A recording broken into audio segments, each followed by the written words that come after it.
Everybody, welcome back to Bayou Time. Harry McCullough here. We're spending some time with Bubba Orgeron, who is, well, I guess, superintendent-elect of Terrebonne Parish Schools. So, Bubba, thanks, first of all. The first time I've seen you, so congratulations on the new gig. Yeah. So, July 1st will be official, but you're already kind of acting. And Yes, yes. and, Superintendent Martin did a great job. Yes, and he did. I'm sure you had his blessing. You've been working for him for a while. Yes, So, 7 years, it'll be a good transition. So, again, congratulations. Hey, let's start with an unpopular deal, but it's a reality of where we live now. What happened in Uvalde and all the other schools. Right, but let's talk about school security. Sure. So, safety protocols right now. What's in place? Is there anything changing as we come into the new year? Okay, very good. Yes.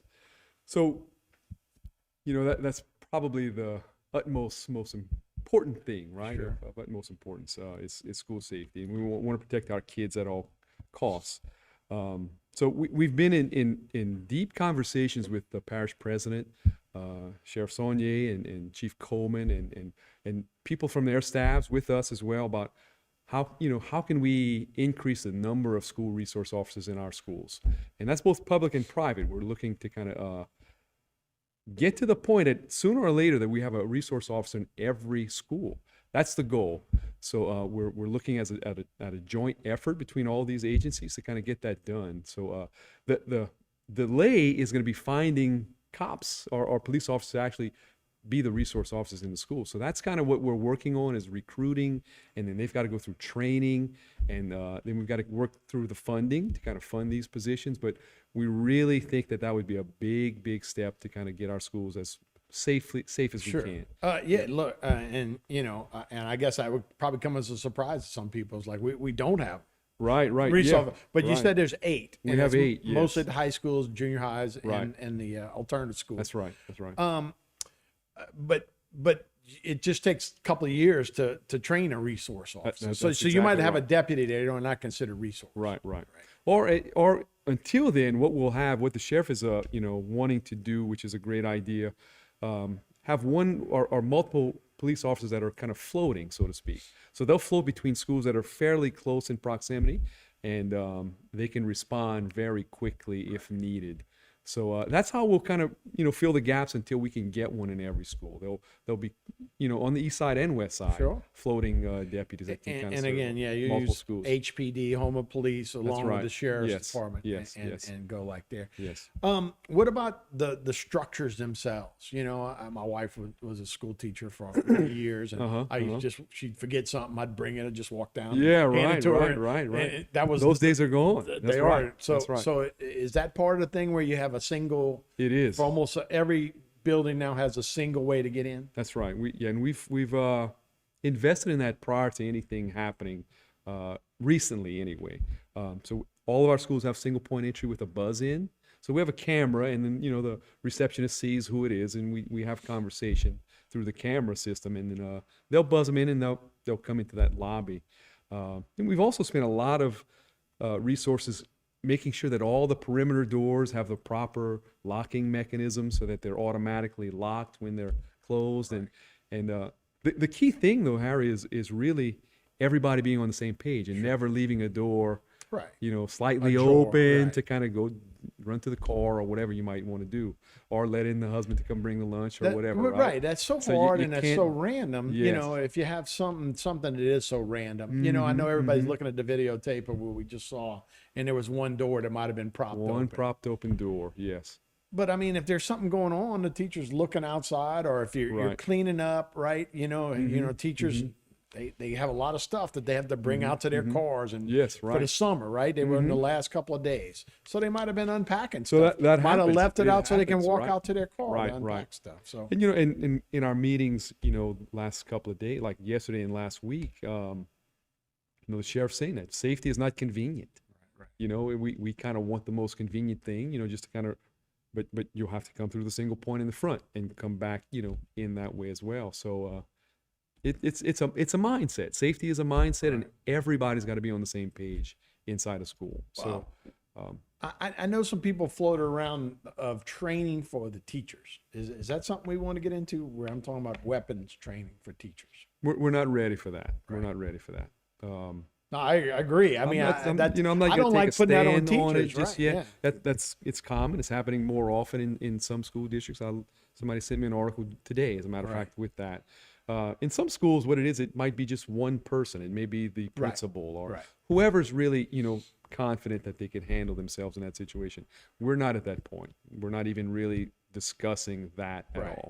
all. So our main goal is to get the resource officer in, coupled with what we'd like to do long term is we have a lot of other things in place. We have security cameras and credential checks using a system called Raptor, which anybody who visits our schools must submit that's coming this year. I got They must submit an ID that we scan, and it does a sexual offender kind of background check thing. So that's a new system we're putting in. But we also want to put perimeter fencing. We don't have very secure perimeter fencing at some of our schools. Right. So that's on the list of to-do things. As well as our schools are built in such a way that if we put banks of doors, like in the hallway, like we right. have natural lobbies already built, so we Right. can easily secure an area, like Sure. a vestibule, so You to have to speak. and just close the So door. so we right? can Like a keep them fire, actually right, yeah. closed, yes. And then so the buzz in will be buzzed into the hall or to the office, or they don't even really need to come into the places or the hallways where the classes are. Right. So that's something we really want to kind of spend some time getting some design work done and having people kind of look at that for us. All part of security now, mental health, counselors, being able to look at kids and maybe see if any of those kids are showing those different signs. So True. how do you, and the other part would be drills, so all three of those things, I guess, probably all work hand in hand. How much of that goes on in our schools, and what are you guys looking for in that? Okay, sure. So every school has a crisis safety plan, and incorporated in that plan are the drills and some reporting mechanisms we have built in. So every year, I mean, schools do a really good job with the lockdown drills. As we see things happening, I mean, most schools are protected when they can have just a nice secure door, and kids, we teach teachers and kids to get in what's called a hard corner, where it's an area that is Right. not Use the desk, accessible, right, yeah. from a window. So that's all part documented and drilled and submitted, and we kind of review that and give feedback on that. So we feel pretty good about that part of it, the drill part of the crisis safety plan. But you mentioned mental health, and I think this is like a national, I'm not gonna say crisis, but concern. I think you're right. Particularly us. I mean, I mean, the storm, I'm sure, Sure. had major effects on people at Absolutely. all levels. So coupled with COVID and It's been a rough couple some of years. learning loss that we've we've seen that we're trying to address. I think, we see the need for supporting a lot of our students, and our counselors are doing a great job. And they pull kids as needed. Teachers refer kids. We have mechanisms for them to refer kids that are in that situation. And some of them it's trauma. Sure. It's trauma-based need.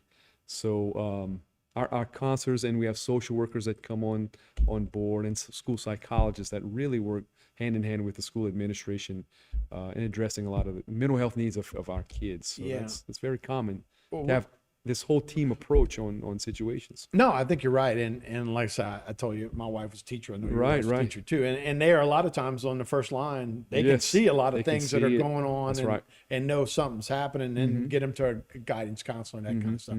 But you're right. Look, I mean, just being locked down with COVID, mask, they probably lost some kind of grandparent or somebody in their Somebody, orbit yeah. that's probably died from it. We go right into a storm. They might be living in a completely different situation. Mm-hmm, And then now throw this in. I can imagine doing those drills. For us, it was worried about nuclear war or something. So That's we get right, under yeah. I'm a little older than you, but we would get under a desk like that was going to help us. Right, with right, nuclear right, right, fallout. right. But anyway, I used to think about it all the time. I used to think of the horizon and something, but I can imagine just training for a shooter I bet you mentally it kind of can go over and over and over in your mind in a It loop. can, yes, yes. So I Yeah. bet you that can all tie in. Yes, no doubt. And matter of fact, you talk about training and how intense it can be. Just doing that's intense. we had situations recently where we actually had to get into this situation. We're in this lot, and the school did a tremendous job. Like, we had kids in places that, like, let's say, wasn't the classroom, and they were as quiet as can be. Nobody knew they were there, so they understood, Right, the right. seriousness of Which is a locking shame, down. but yeah. Yeah. So I mean, when you train, you're prepared mentally. Now, the other thing, Harry, the sheriff is putting together 3 days of active shooter training for our teachers at one of our schools, and that's intense, because it's not only the visual, it's the auditory. When you're hearing the weapons being shot and all yeah. that, it's about as intense as it gets, other than the real thing. So we're going to have that this coming July at one of our schools, and it just puts teachers in the mindset of how to handle it, how to deal Right. with that kind of situation. So we'll have, hopefully, a lot of our employees kind of go through the training. It's a 3-day training, 3 different days doing the same thing. Yeah, which again, you got to worry about gotta- their mental health. you've gotta right? no doubt, no doubt. And going through that kind of training. No doubt, it's intense. Yes. It is. So you got a process of anonymous reporting. Now, Yes, we do. So response procedures for our students, staff, families can all do that, because almost every one of these, and we had Sheriff Saunier and we had a couple other folks here talking about it Yeah. the other day. It seems like there are always some little signs that if somebody would have picked up, it would have helped out. And I'm sure we do stop a lot of these kind of things. Yeah, but yeah. but I guess that's what this all goes in. You can do it anonymously and kind of help. Right. out. Yeah, and if parents are even students, and we talk about this before school starts with most of our schools, but on our website, it's Louisiana Safe Schools. It's a prominent button on the front page where they can click that, and it'll an anonymous form for, I mean, anything from just things they may have seen on social media, bomb threats, whatever it may be. There's a litany of things you can anonymously report, Right. and all that's taken really seriously, and gives us tips on how to deal with it, or what we're dealing with, rather.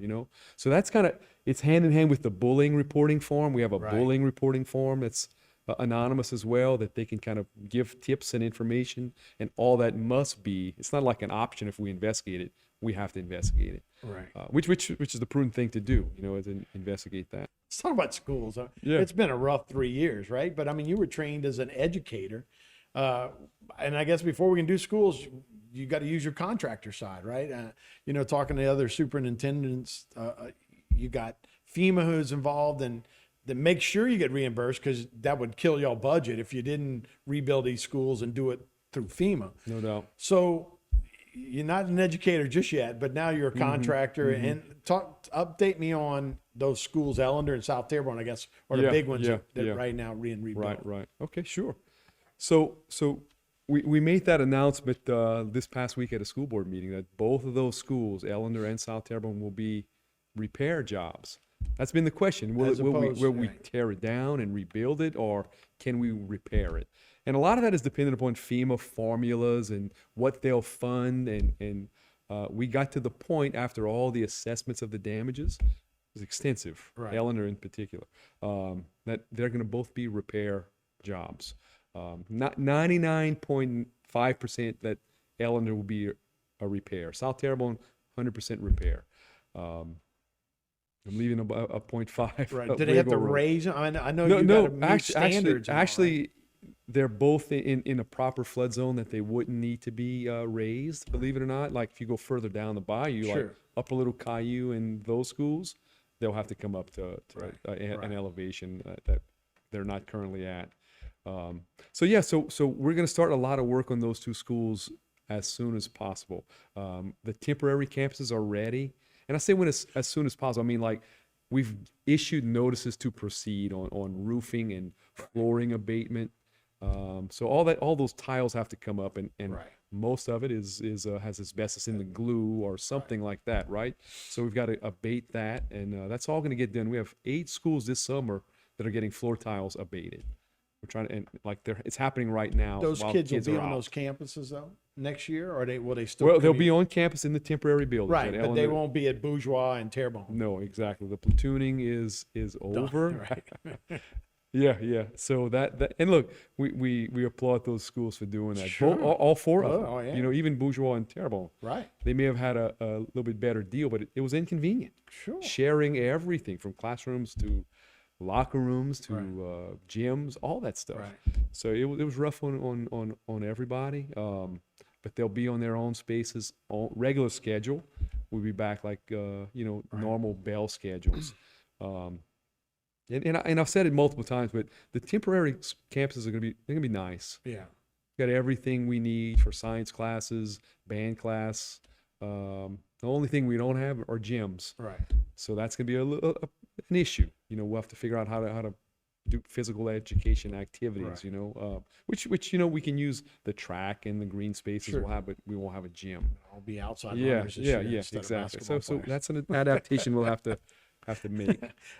School uniforms, just quickly. So no more sweatpants, I guess. Yeah. So the leniency from the storm that's over. Right. So we've go given back. a lot of grace all year, which we needed to. Right, We sure. really needed to. So we get back to following a pretty strict Your uniform plan. right. And we had a few minor adjustments that we just approved like a couple of weeks ago at a board meeting. So for parents that are listening out there, on every school website, the new uniform adjustments will be on the website. Main thing, Harry, is grades 4 on up will allow black slacks or black pants. Nice. Okay, so typically we were khaki, Yeah. but so now we'll give another color option. Nothing drastic, Right. changing. A few little subtle things here and there, but parents, just go check it out on the school website and uniform policy. If you have any questions, call your school and they'll explain anything you might Yeah, I want to always know. like black. It makes me look slimmer. Right. Hey, so anyway, you've been preparing for this job for a long time. Anything new that you want to start off with that you'd like to get accomplished first 100 days or something, or are you just going to catch up as far as you can? Yeah, It's been yeah. a real wild 3 years, Good question. Well, I really wanted to spend some time meeting some of the public officials, and I've been able to do that so far. I had a good conversation with the parish president today. We have that joint effort I mentioned earlier about the SROs and stuff. So we had some good conversation about that. I've met Sheriff Saunier and Chief Coleman, and that was on my list of things to do.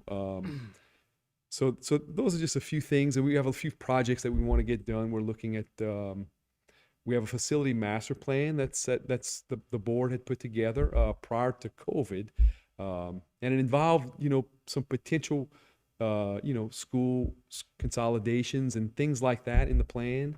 The storm changed a lot of that, so we had some ideas of some Population, directions we wanted to go, but the storm changed it. Population shifts, schools that are may or may not be rebuilt. Right. Like an Upper Little Caillou. Sure. So all those shifts and changes factor into the facility master plan that we're looking at. But our goal is to kind of let people know specifically where we're going with our facilities, with a timeline, just a general timeline. You might expect something to happen within this year and a funding source. Right. A lot of these things are millions of dollars. To say we can build schools, it's school.